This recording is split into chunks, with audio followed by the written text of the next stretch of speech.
everyone and welcome back. It's me, Jessie, and it is day 17 of Vlogmas today, and today we are making cookies. So this is a really basic, like butter shortbread kind of cookie recipe, and you can take this base recipe and then make a ton of different cookies. You can just use your imagination, use your creativity, and go to town. Today I'm going to be making 8 different cookies. And this particular recipe, if you're using like tablespoon size scoops, which is what I recommend, then this is gonna make like 120 to 130 cookies.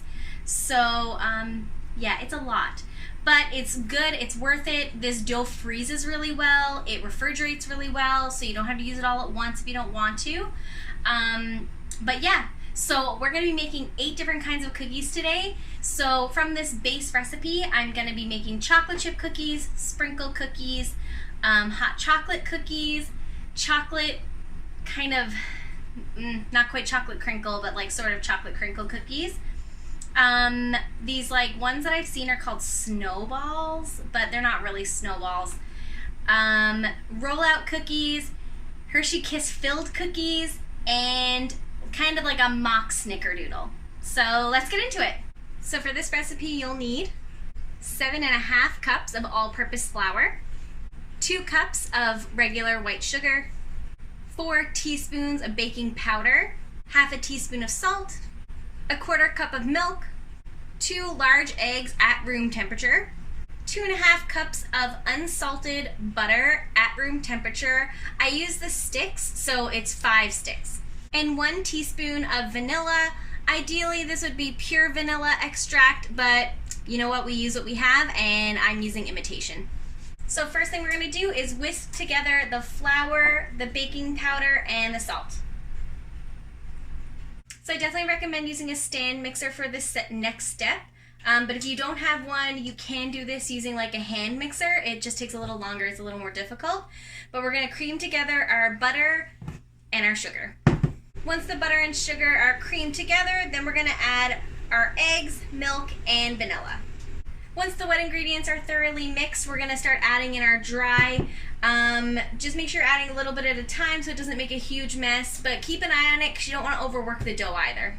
I am not a professional baker by any means, but I generally know that the dough is done when, as the blade is spinning, it's pulling away from the sides cleanly and there's no wet ingredients or dry ingredients kind of left to be seen. I'm sure there's a more technical way to determine that, but that's how I figure it out. So once the dough is combined and all ready, we're going to just split it into 4. The reason why I do that is mostly because I'm making different kinds of cookies, but even if I wasn't making different kinds of cookies, it's easier to work with dough that is a little bit chilled. So I'll work with 1 at a time, and then I'm going to wrap the other ones up in plastic wrap and toss them in the fridge. These also freeze really well, so if you're not going to bake them all at the same time, then you can freeze them for I think up to 3 months. And yeah, then you just thaw it out and you have cookies. So for the first ball of dough, I'm going to split it in half again. And then in half, I'm going to just mix in with my hands some mini chocolate chips. And in the other half, I'm just going to mix in some sprinkles.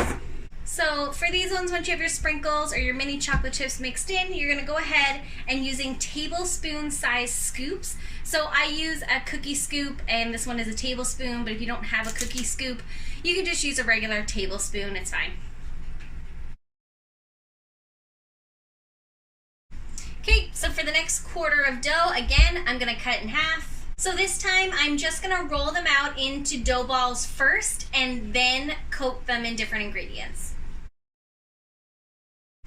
So I just realized I've already forgotten an ingredient, but that's okay. So what we're going to do is roll half of the cookies in a cinnamon sugar mix. So it's literally just white sugar and cinnamon.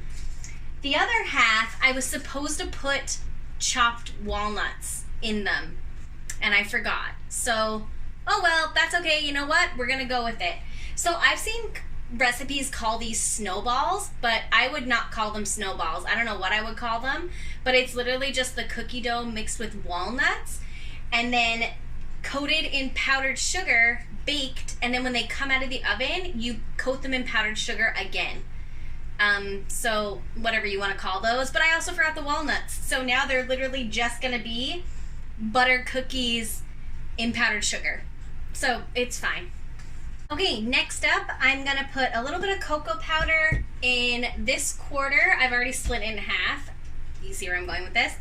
So once I put it in 1/2, I'm also going to add these mini dehydrated marshmallows and make like hot chocolate cookies. And then for the other ones, I'm just going to dip those, roll those in powdered sugar, and hopefully get a crinkle cookie effect. Otherwise, they'll be the chocolate version of the white snowballs. Okay, and this is the last of our dough. So first up, we are going to do Hershey Kiss filled cookies. So I'm going to take some dough, flatten it out, put a Hershey Kiss in it, ball it back up, bake it. Once it comes out and it cools off just a little bit, I still want it a little warm, I'm going to roll it in powdered sugar. And then these ones are going to be just regular cutout cookies. I'm going to roll out this dough and then cut it into little shapes and bake it in the oven.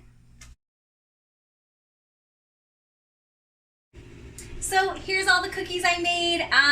There's a lot, like so many cookies. But yeah, so I hope you like this recipe. I hope you like the video. I have to run and get this edited and posted right away so that I can film my recap and review and head to the Christmas social that I'm heading to tonight. So that's all for today. Thank you for watching, and we'll see you tomorrow. Bye-bye.